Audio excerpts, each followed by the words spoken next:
about time. Now, the Moe movie and what's my opinion on that? One of the worst Sony Pictures animation movie, and I now hate it back in 2022. Based on Moe's, the film centers on a multi-expressional Moe Gene Miller, who exists in a digital city textibles for smartphone owned by Alex Boston, embarking on a journey to become a normal Moe capable of only a single expression, accompanied by his friends, Pi-5, Terran, and Jailbreath, Ferris. During their travels through the other acts, the trio must save the world from total destruction before it was reset for functionality.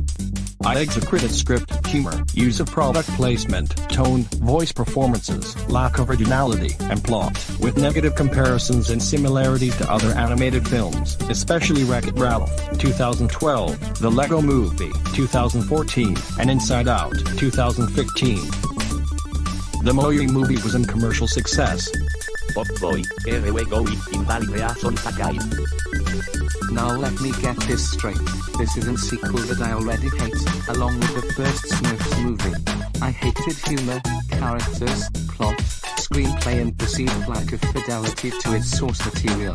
Shockingly, Jonathan Winters died in 2013, and I feel sorry for his loss. Now, the Smurfs isn't any better than the sequel itself, which led me hating those two live-action films. The Smurfs was a commercial success? My god, do not let this happen to me. But wait, I think Smurfs, The Lost Village is not that bad. In the film, a mysterious man prompts Smurfette, brainy, clumsy, and hefty to find a lost village before Gargamel does. It has mixed reviews from critics, although some considered it an improvement over the previous two films. Oh, I'm telling you, this movie was supposed to be inspired by the most Bible. Even though I still like movies that was Bible, I don't think it takes many tales to tell the greatest story. My God, let us pray. As I'm the horror film critic myself, it looks alright. The film tells the story of Count Dracula, the owner of the titular Hotel Transylvania, where the world's monsters can take a rest from human civilization. Dracula invites some of the most famous monsters to celebrate the 118th birthday of his beloved daughter Mavis.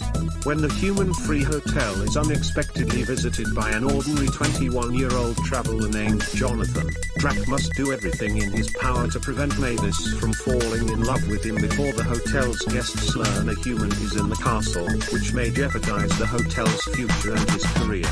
Despite receiving mixed reviews from critics, the film was positively welcomed from audiences and it earned a total of $358 million worldwide at the box office against a budget of $85 million and was nominated for a Golden Globe Award for Best Animated Feature Film. Even though Michael Myers doesn't speak, I'll translate it for him. The plot follows two young boys who accidentally release the monsters from the Goosenst franchise in their town after opening an unpublished Goosenst manuscript titled Haunted Halloween, a wave of destruction on Halloween night. The film received mixed reviews from critics, and was not as successful as its predecessor, grossing $93 million worldwide against its $35 million budget. I know, open season sequels don't have to make unders, except for one thing. Its plot follows Boo, a domesticated grizzly bear, who teams up with an amnesiac one-antlered mule deer named Elliot and other woodland animals to defeat human hunters. I find this movie to be okay, but it's not my favorite in my opinion. Change can be scary indeed, and it's all because of rising cases of the SARS-CoV-2 Delta variant in the United States.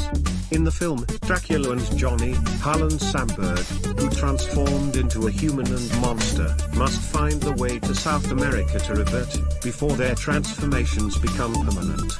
And do you know what's bloody disgusting? The scene shows me the Invisible Man becomes visible, and his bottom is shown.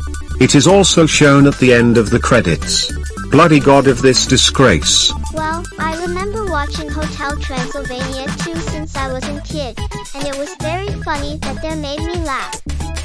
Hotel Transylvania 2 takes place several years after the events of the first film. Mavis and Johnny have a young son named Dennis, whose lack of any vampire abilities worries both Mavis and his maternal grandfather Dracula for differing reasons. When Mavis and Johnny travel to Johnny's hometown in California, Drac calls his friends to help him make Dennis a vampire, much to Mavis's dismay.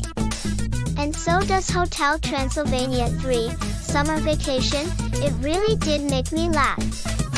In the film, Dracula finds love with a ship captain named Erica while on a vacation on a cruise liner with his family and friends.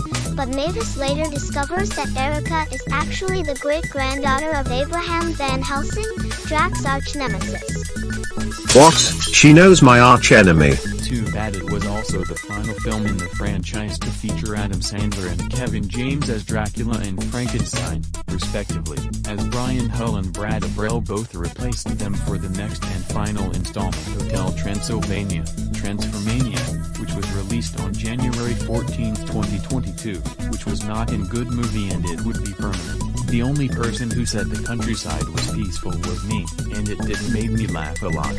The film's story focuses on Peter Rabbit as he deals with new problems when the late Mr. McGregor's great-nephew arrives and discovers the trouble Peter's family can get into.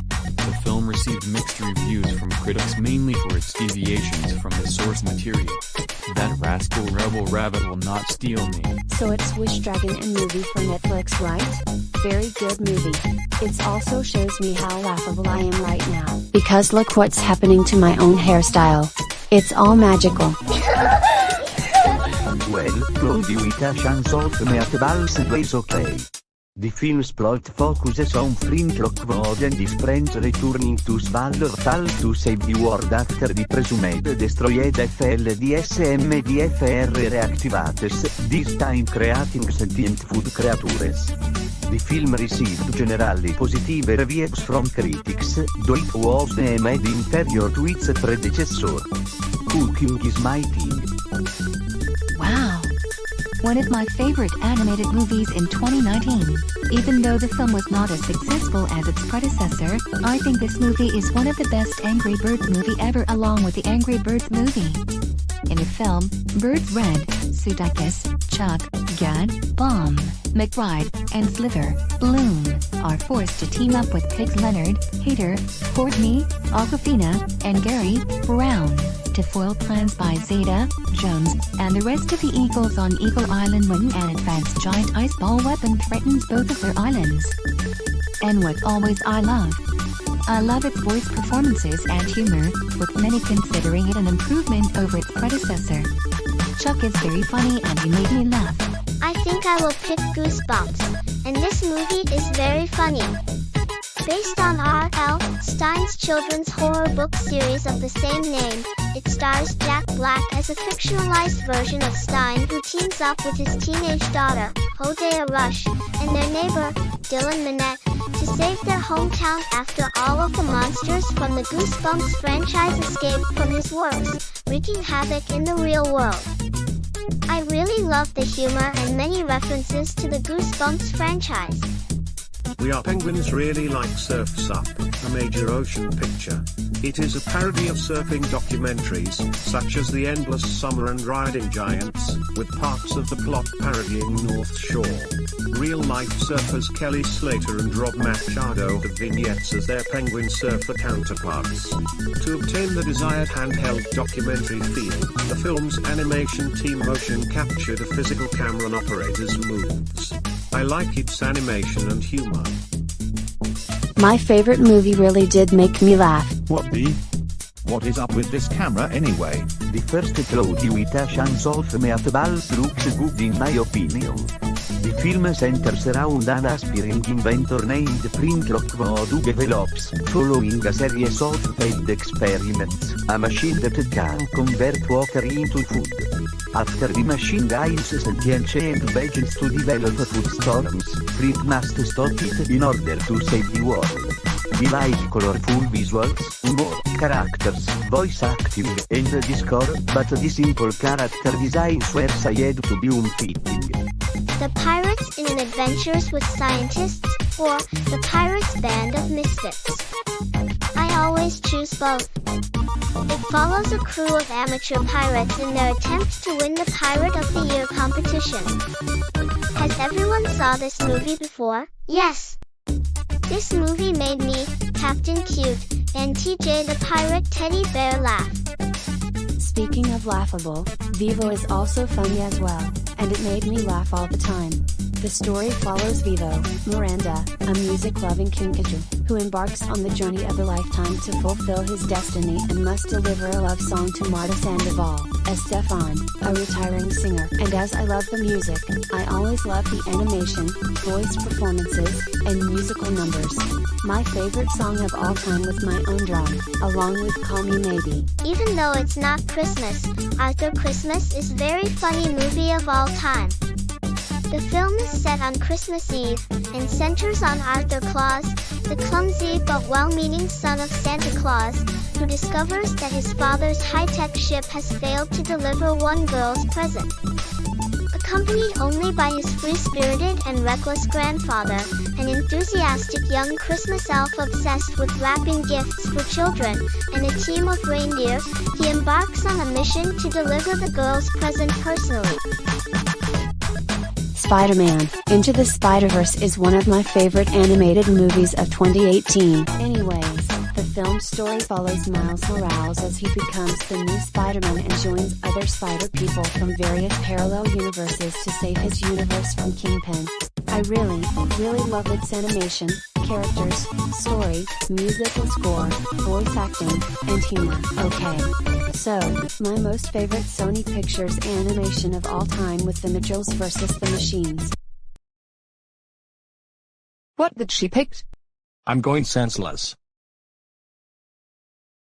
Oh my gosh! Sarah Radcliffe. That's her favorite animated movie of 2021. I know, right? It's also one of our favorite animated movies of all time.